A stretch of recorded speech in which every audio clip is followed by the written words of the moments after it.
Dobro večer, vrijeme je za Panoramu Info. Povodom Međunarodnog dana osoba sa invaliditetom Udruženje distrofičara Cazin danas je organiziralo neformalno druženje ove populacije pod nazivom Kahva za sve.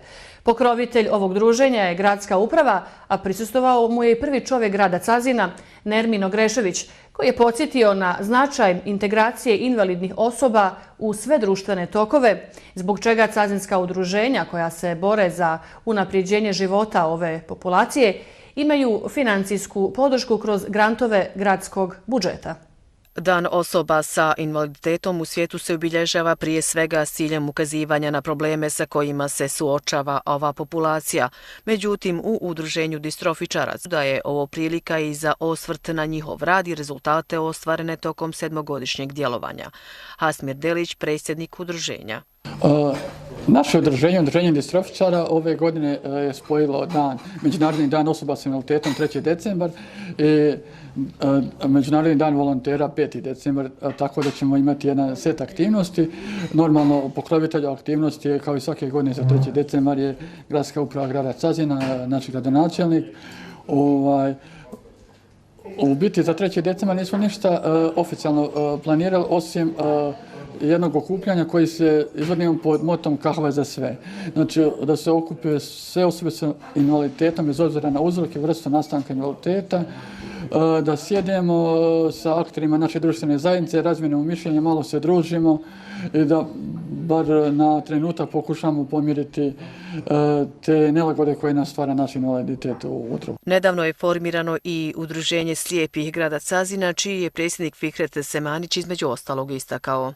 Ja sam Fikret Semanić, predsjednik Udruženja slijepih i slabovidnih osoba, civilnih i ratnih vojnih invalida. Povodom dana došli smo da se družimo i mislim da objavimo malo svoje i problematike i vezano za naše druženje, jer pošto smo novo osnovano udruženje ove godine, jer smo bili u Bihaću, u kantonalnom, ali smo rešili da osnijemo i na našoj opštini.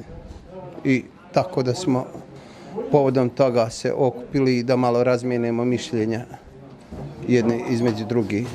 Gradska uprava je pokrovitelj ovog druženja, kojem je prisustvovao i prvi čovjek grada Cazina, Nermin Ogrešević.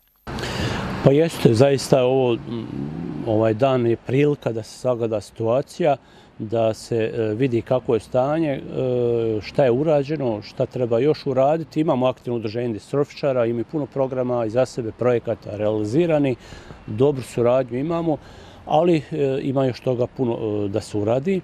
Prije svega, kad je u pitanju život ovih ljudi, mi trebamo vidjeti da radimo na održivim radnim mjestima i što više treba ići u pravcu da oni budu aktivne osobe u društvu, kao svaka druga naravno osoba i nema tu nikakve razlike i da žive od svog rada, daju svoj doprinos u zajednici. Imamo udruženja, evo prije neki dan i slijepi i slabovidni osoba su formirana, tako da mi u principu razvijamo te kapacitete da se radi, da društvo pomogne, da i kroz odgoj i obrazovanje, sticanje vještina da ti ljudi budu ili djeca budu uključeni u zajednicu i da budu što samostalniji. Prema statističkim podacima u Bosni i Hercegovini oko 300.000 osoba ima status invalida, a njih svega 2,7% ih je zaposleno. U Udruženju distrofičara Cazin ističu da njihovi članovi žele da rade i da žive od svog rada, što je jedno od osnovnih prava svakog pojedinca. I bilo bi to sve za večeras.